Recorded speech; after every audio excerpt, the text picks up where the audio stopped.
राजनीति की खासियत ही यही है। जो देवेंद्र फडणवीस पहले त्याग, तपस्या और बलिदान की मूर्ति लग रहे थे, थोड़ी देर बाद ऐसा लगने लगा कि उनके साथ खेला हो गया। वो मंत्रिमंडल से बाहर रहना चाहते थे, लेकिन दिल्ली से निर्देश दिया गया कि डिप्टी सीएम का पद वही संभालेंगे। कई तरह से सवाल उठने लगे, लेकिन बाद में पार्टी के आदेश को फडणवीस को मानना ही पड़ा और डिप्टी सीएम की उन्होंने शपथ ली। मैं इस सरकार को पूरे तरीके से सहयोग करूंगा।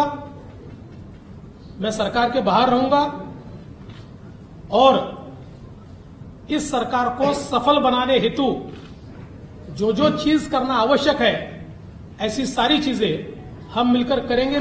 केंद्र ने इस बात को निर्देशित किया है कि देवेंद्र जी उप मुख्यमंत्री के रूप में, डिप्टी चीफ मिनिस्टर के रूप में कार्यभार संभाले। सिर्फ 117 मिनट में ऐसा क्या हुआ कि देवेंद्र फडणवीस को महाराष्ट्र का डिप्टी सीएम बनना पड़ा? मी देवेंद्र गंगाधरराव फडणवीस ईश्वर साक्ष शपथ घेतो की क्या फडणवीस मजबूरी में डिप्टी सीएम बने? क्या फडणवीस डिप्टी सीएम नहीं बनना चाहते थे? ये सवाल इसलिए उठ रहे हैं क्योंकि जो देवेंद्र फडणवीस 117 मिनट पहले त्याग, तपस्या और बलिदान की मूर्ति लग रहे थे, थोड़ी देर बाद ऐसा लगा कि उनके साथ खेल हो गया। खुद एकनाथ शिंदे फडणवीस के त्याग का गुणगान कर रहे थे। दिल का बहुत बड़प्पन है, ऐसा कभी कोई करता नहीं जिसके पास 120 विधायक है, जिसके पास 120 विधायक होने के बावजूद ऐसा कोई ग्राम पंचायत और नगर सेवक का पद भी नहीं छोड़ता है। ये तो मुख्यमंत्री पद है। पर यह बड़ा दिल फडणवीस ज्यादा देर तक नहीं दिखा पाए। शाम को ठीक 6:33 पर बीजेपी के राष्ट्रीय अध्यक्ष जेपी नड्डा टीवी पर आए और फडणवीस को डिप्टी सीएम बनने का निर्देश दे दिया कि हम किसी पद की लालसा में और पद के लिए नहीं हैं, हम विचार के लिए हैं और विचार को आगे रखने के साथ साथ महाराष्ट्र की जनता की भलाई हो, इस बात को ध्यान में रखते हुए हमारे देवेंद्र फडणवीस जी ने इस बात का फैसला किया। लेकिन भारतीय जनता पार्टी की केंद्रीय टीम ने इस बात को तय किया है कि देवेंद्र जी को सरकार में आना चाहिए और सरकार में पदभार संभालना चाहिए, और इसलिए देवेंद्र जी से व्यक्तिगत रूप में भी आग्रह किया है और केंद्र ने इस बात को निर्देशित किया है कि देवेंद्र जी उप मुख्यमंत्री के रूप में, डिप्टी चीफ मिनिस्टर के रूप में कार्यभार संभाले।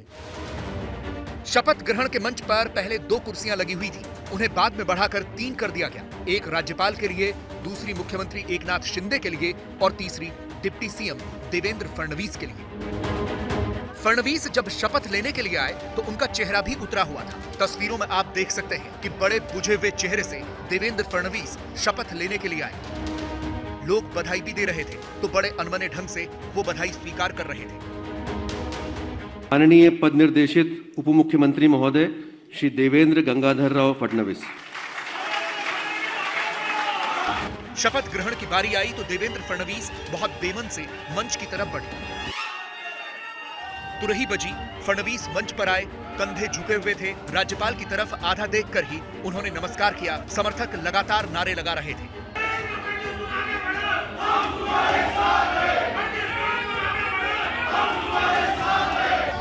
ऐसा लग रहा था कि फडणवीस के समर्थक खुद नाराज हैं। राज्यपाल को खुद कहना पड़ा कि शांत हो जाइए। और फिर देवेंद्र फडणवीस ने डिप्टी सीएम की शपथ ली।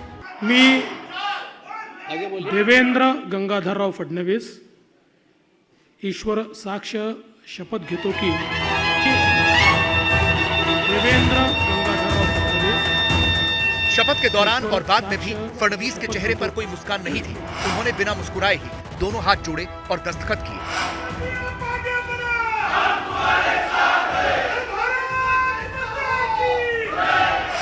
वो तब भी खुश नहीं लग रहे थे। नारेबाजी लगातार हो रही थी। राज्यपाल ने फडणवीस को गुलदस्ता देकर स्वागत किया। उन्होंने राज्यपाल भगत सिंह कोश्यारी के पैर छुए और इस तरह से शपथ ग्रहण पूरा हुआ। अब आपको दो तस्वीरें दिखाते हैं। पहली 2014 की, जब देवेंद्र फडणवीस महाराष्ट्र के मुख्यमंत्री बने थे।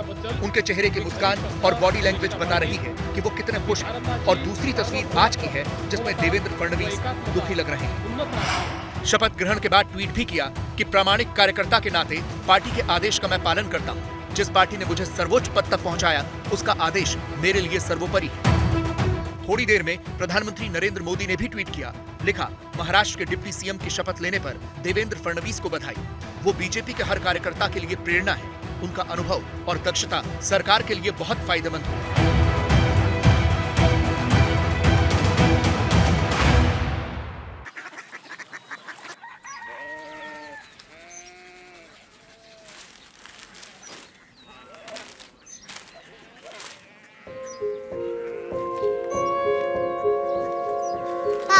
बाबा कोरिया सिटी जानी ना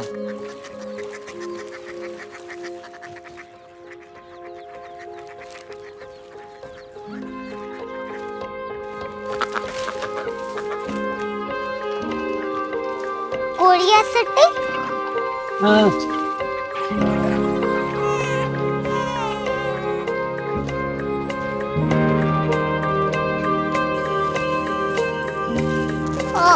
कोरिया सिटी कहाँ पे है? शहर अंग्रेजी लगे हैं।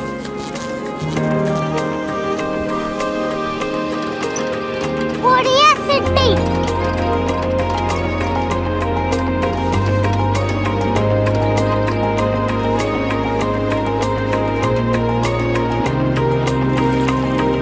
वो बहुत दूर है।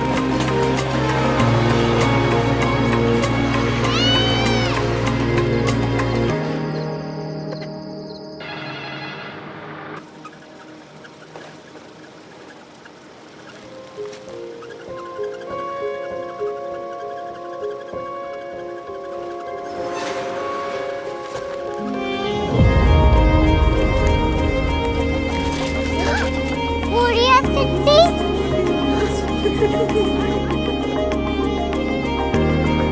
दुनिया कुछ लोग बड़े होते हैं। कोरिया सिटी कहाँ है? प्रोफेसर साहब को पता होगा। हो, ये छोटा वाला ग्लोब लगता है। और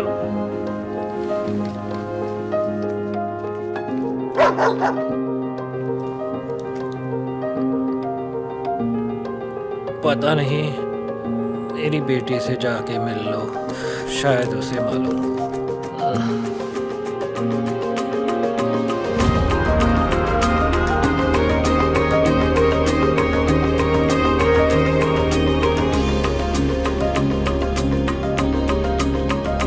हाय,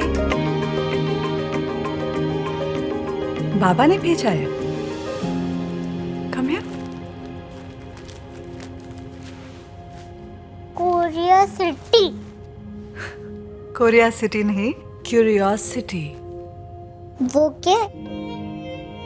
That's what brought you here? जो तुम्हें यहाँ तक ले आया। क्यूरियोसिटी